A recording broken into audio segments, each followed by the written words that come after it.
Entretiens des Patriotes, bonjour à tous. CNews, un procès stalinien. Ukraine, les Français sont-ils trop stupides pour comprendre Emmanuel Macron? Avant de répondre à ces deux questions et traiter d'autres sujets d'actualité, vous connaissez la coutume sur cette chaîne, je veux remercier tous ceux qui me permettent de faire ce travail au quotidien, car ils m'ont financé à l'aide des merci rémunérateurs. Et aujourd'hui sont à l'honneur... je crois que vous connaissez la suite. Des fidèles parmi les fidèles. Fernande Richter, Eliane Despeigne et Christian H. Merci à eux du fond du cœur. Et puis je tenais à vous remercier. Merci de votre soutien. Merci pour les pouces levés. Merci pour les gentils messages. Merci pour la diffusion sur d'autres réseaux sociaux. On va revenir sur l'information principale de cette semaine. Emmanuel Macron veut envoyer des troupes au sol en Ukraine. Pour beaucoup d'entre nous, nous pensons qu'Emmanuel Macron ressemble à ce portrait. Pour les macronistes, bien évidemment, ils ont une autre image du chef de l'État. Pour eux, Emmanuel Macron, c'est le Mozart de la finance, le maître des horloges, l'élève de Paul Ricoeur. Vous vous demandez certainement où je veux en venir. Eh bien, pour nous, ce qui s'est passé lundi, c'est une énorme gaffe qui traduit l'état mental du chef de l'État. Pour les macronistes, pas le moins du monde. Ça montre que Macron a parlé juste. Son but était de réintroduire de l'incertitude stratégique, de faire de la dissuasion. Nous étions trop stupides pour comprendre les intentions réelles d'Emmanuel Macron. Et là, j'ai envie de remontrer une image. Quel est le rapport des inconnus Emmanuel Macron? Il y en a un. Vous ne voyez toujours pas le rapport? C'est un clip donc des Inconnus, parodiant le groupe Indochine, où la chanson est « Isabella, les yeux bleus, Isabella ». Et le groupe enchaîne par la voix des Inconnus. Ils ont un concept hyper compliqué que tout le monde ne peut pas comprendre. Et la chanson donne « Gwyndolina, les yeux verts, Gwyndolina ». Eh bien, Emmanuel Macron, c'est exactement la même chose. De l'arrogance et l'art de nous prendre pour des idiots. Souvenons-nous déjà, pendant la campagne de 2017, lorsqu'on s'étonnait de la bêtise et de la simplicité des arguments d'Emmanuel Macron, ou lorsqu'il disait le tout et son contraire, c'est que nous n'étions pas capables de comprendre. C'était la philosophie de Paul Ricoeur, ce fameux « en même temps ». Le concept d'en même temps, c'était la périphrase pour la synthèse de François Hollande. C'est dire le niveau d'Emmanuel Macron. Il n'avait rien d'autre à proposer qu'un vieux slogan de François Hollande. Il a commis une imbécilité lundi soir. Nous n'avons pas compris. C'était que de l'incertitude stratégique. Et c'est Jean Quatremer qui vient à la télévision expliquer cette incertitude stratégique. Il a besoin de 3 ou 4 mensonges et de 2 ou 3 éléments de propagande pour le justifier. Manifestement, lundi soir, après la déclaration d'Emmanuel Macron, les conseillers en communication ont cherché l'élément de langage qui permettrait à Emmanuel Macron de conserver la face. Mais au ridicule, Emmanuel Macron ajoute la bêtise. Parce que qui peut croire ce concept d'incertitude stratégique appliqué à la décision du chef de l'État?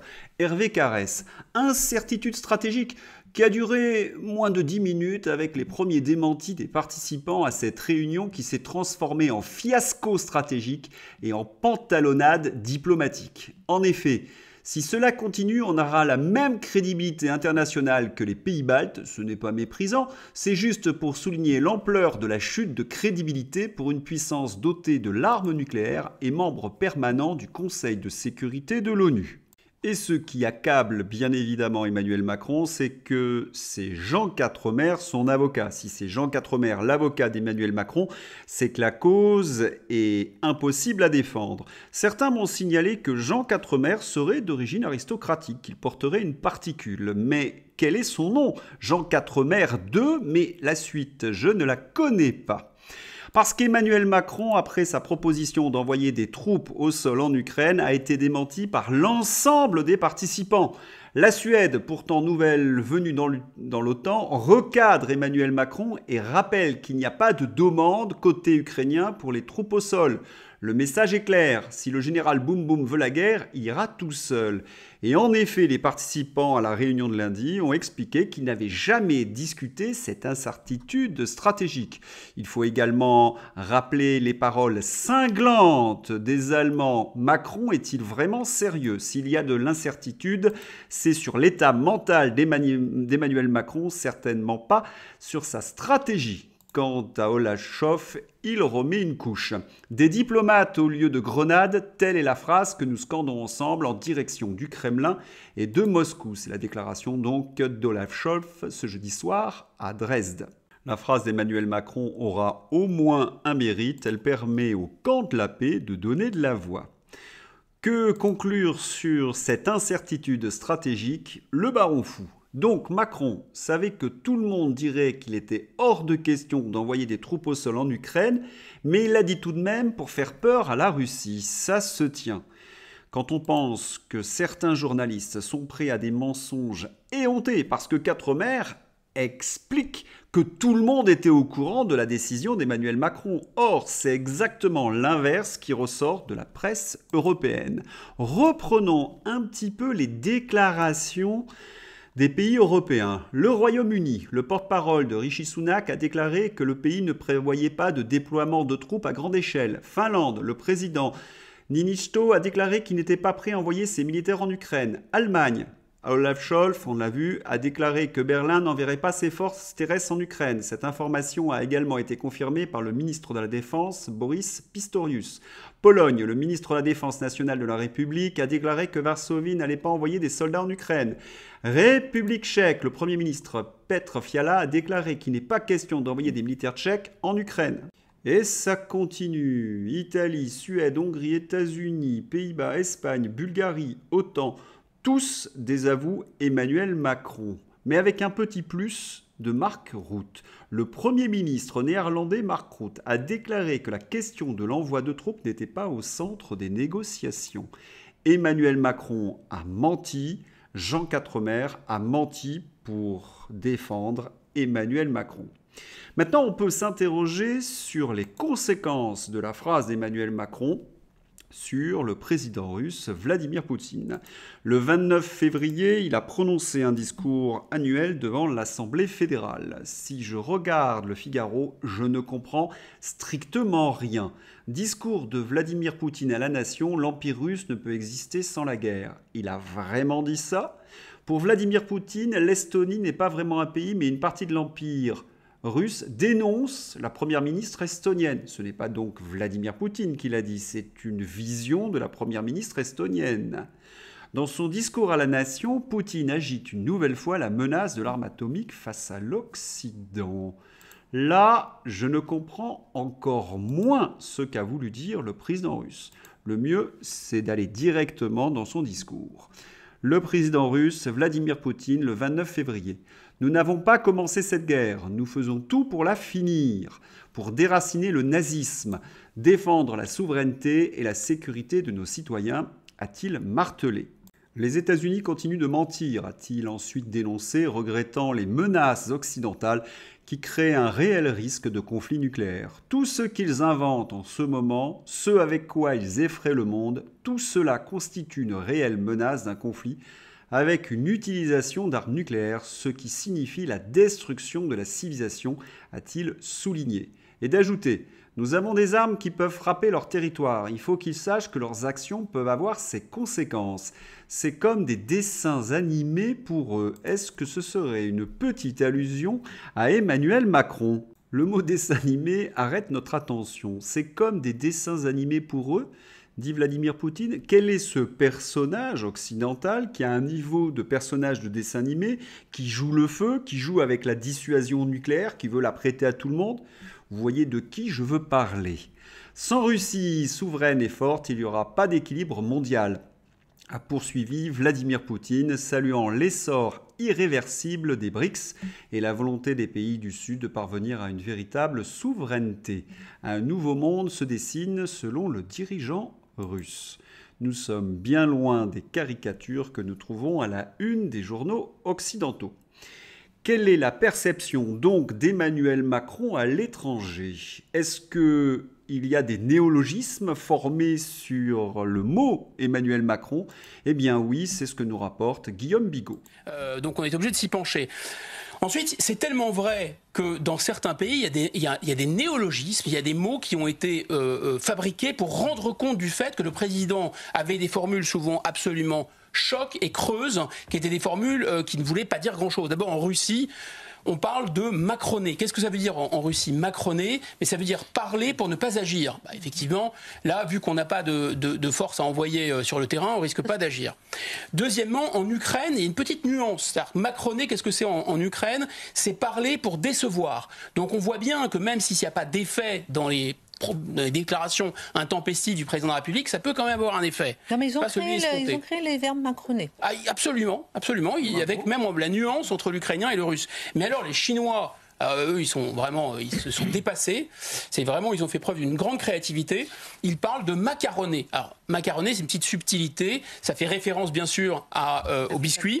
Pourquoi macaroner? Parce que c'est parler de manière dure à l'extérieur, mais complètement molle à l'intérieur. En fait, c'est parler pour se rassurer, parler pour dire qu'on n'a pas les moyens d'agir, et parler en fait pour avouer sa faiblesse. Bon, ce que fait constamment, à mon avis, le président de la République. Donc effectivement, ce n'est pas sans effet. Oui, ça abîme la signature de la France. Oui, ça abîme la réputation de la France. Ces déclarations intempestives. Et ce qui est triste dans cette histoire, c'est que cela correspond parfaitement à l'image que nous avons, nous Français, d'Emmanuel Macron. Il n'y a que les journalistes aux ordres qui ignorent ce genre de définition. Guillaume Bigot officie sur CNews. CNews est victime d'un véritable procès de Moscou. Écoutons quelques extraits de ce procès, justement. Madame la députée, je voudrais, pour que l'information soit effectivement complète et honnête, effectivement rappeler que nous avons une obligation de pluralisme. Et comme l'a dit le député Guedj, il y a aussi une liberté de boycott. Je constate juste que vous, peut-être votre conception du pluralisme passe par l'interdiction des chaînes et des rédactions, puisque vous êtes à l'initiative d'une pétition visant à interdire CNews. Voilà, comme ça l'information est complète pour l'ensemble des téléspectateurs et des citoyens qui regardent cette commission. Merci, je donne la parole à monsieur le vice. Ce qui vient d'être dit est fondamental. On ne peut pas être jugé parti, c'est-à-dire que ceux qui auditionnent les cadres de CNews ou les journalistes ont signé des pétitions pour la fermeture de CNews. Une parodie de justice donc. Et lorsqu'on veut noyer son chien, on l'accuse de la rage. Il y aurait des pro-russes dans CNews. Amitié, votre micro, s'il vous plaît. Des intervenants pro-russes? À qui pensez-vous? Non mais, quelle est la question? Vous venez de dire... Moi, à chaque fois que je traite la guerre en Ukraine, c'est plutôt Vincent Hervouette, notre spécialiste, qui intervient sur ce sujet. Et qui intervient d'une manière éditoriale. J'ai pas le sentiment, sauf si vous pensez à un intervenant en particulier ou à une déclaration en particulier, qu'il y ait eu sur mon plateau des interventions défendant le régime de Vladimir Poutine. Je crois pas. Je crois pas. Mais je me permets de vous poser la question. À quelle déclaration faites-vous appel et à qui pensez-vous? Parce que là, vous me surprenez. C'est en effet consternant parce qu'ils accusent et ils n'ont pas les preuves de leurs accusations. François-Xavier Bellamy résume parfaitement la situation. Quand un élu menace de poursuite un média pour avoir pris position pour les agriculteurs en détresse, député d'un pays libre ou procureur stalinien, l'interrogatoire infligé aux équipes de CNews ne démasque que ceux qui posent les questions. Vous me direz que nous avons l'habitude que les députés de la France insoumise ou les députés écologistes se ridiculisent. Mais il y a quelque chose de bien plus grave. Nous assistons pour la première fois sous la Ve République à un véritable procès de Moscou. Ceux qui auditionnent, et je vous l'ai montré, sont jugés partis. C'est le contraire de l'esprit de justice. Ils accusent CNews de fausses accusations, comme dans les procès de Moscou. Et on voit leur refus obtus de la pluralité. Vous avez une députée écologiste qui reproche à CNews son manque de pluralité, Et pourtant, elle a son rond de serviette à France Inter. Et là, elle n'est pas du tout choquée qu'il n'y ait pas, comment dirais-je, une grande diversité d'opinions. Et lorsque Pascal Praud l'invite, elle décline l'invitation. Vous avez même un député qui reproche à CNews la hiérarchie de l'information. Mais est-ce qu'il sait que la hiérarchie de l'information, c'est une liberté de la presse? Cela s'appelle même une ligne éditoriale. Ils sont surprenants. Et la palme revient à Aymeric Caron, qui reproche au directeur de CNews de ne pas lire l'Aberration. L'Aberration, c'est là où écrit Jean Quatremer, c'est là où Thomas Porte officie, et c'est là où écrivait des chroniques Gérard Miller. Il aurait même imposé des rapports sexuels à 3 ou 4 lycéennes. 16 nouvelles femmes témoignent dans l'affaire Gérard Miller, ancien journaliste donc de l'Aberration. Mais je dois confesser quelque chose. Je comprends les députés de la France Insoumise et les écologistes. Oui, je les comprends. Lorsque vous avez été biberonné par le journal L'Aberration, lorsque vous êtes habitué aux chroniques haineuses de Thomas Porte, aux mensonges de Jean Quatremer, aux délires de Gérard Miller, lorsque vous allumez votre télévision et que vous tombez sur CNews, allez au hasard, une chronique de Charlotte Dornelas, cette pleine lumière, vous ne l'acceptez pas. Comment accepter en effet que le journaliste ait de la rigueur, du sérieux et du professionnalisme? Oui, c'est platonicien. Je vais maintenant ouvrir la page agriculture. Nouvelle provocation de l'Union européenne. Il y aurait de nouveaux accords de libre-échange avec le Chili et le Kenya. Les agriculteurs sont, vous imaginez, très en colère. Patrick Legras vient d'annoncer d'autres actions dès demain alors que l'Union européenne continue à signer des traités de libre-échange. La colère ne redescend pas. Mais quelles actions? Des surprises, manifestement. Est-ce que les agriculteurs vont bloquer le périphérique? Est-ce que nos paysans vont défiler sur les Champs-Élysées, voire bloquer des ministères? Surprise donc, il faudra attendre demain. Salon de l'agriculture, toujours de bien belles images.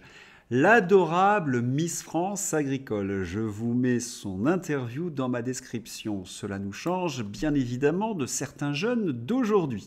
C'était au tour de Reconquête de visiter le salon de l'agriculture où les leaders de Reconquête ont été acclamés comme les autres leaders patriotes. Cela fait chaud au cœur. Coup de foudre avec Verveine, jeune Salers d'à peine 2 mois. Il est arrivé néanmoins une petite misère à Marion Maréchal. La clé dans ce genre de moment, Marion Maréchal a été aspergée de bière, c'est de le prendre avec le sourire. Ce n'est pas le jet de bière qui rend ridicule la cible, mais la perte de contrôle. Comme Marion Maréchal réagit en souriant, ils ont coupé sa réaction de la vidéo qui circule. Bref, l'opération est ratée. Plus de bière que de mal. Excellent calembour de Philippe Vardon.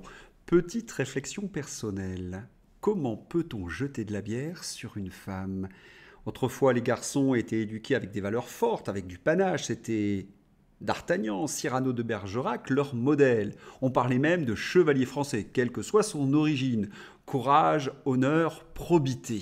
Et puis, il y a eu la gauche.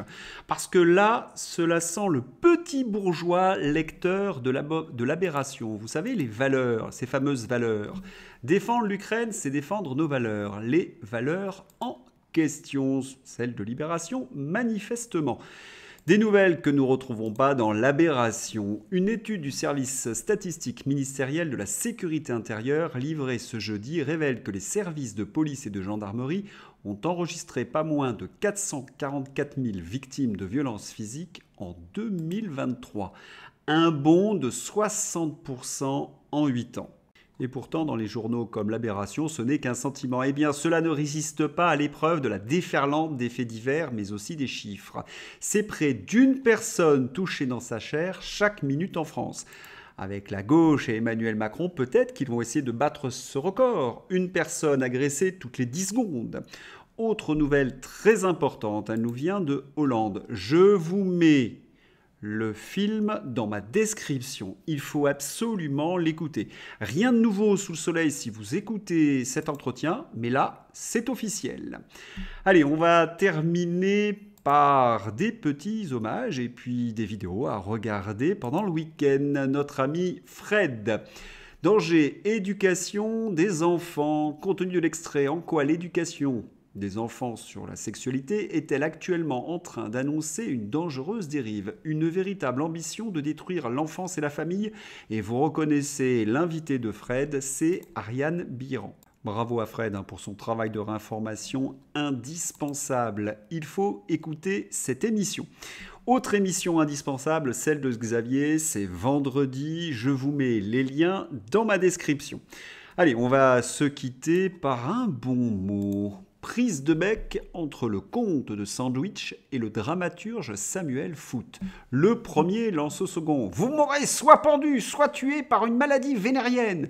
Cela dépend qui j'embrasse, vos principes ou votre maîtresse. J'espère que vous avez apprécié ce journal. Je vous souhaite un excellent week-end. À bientôt. Au revoir.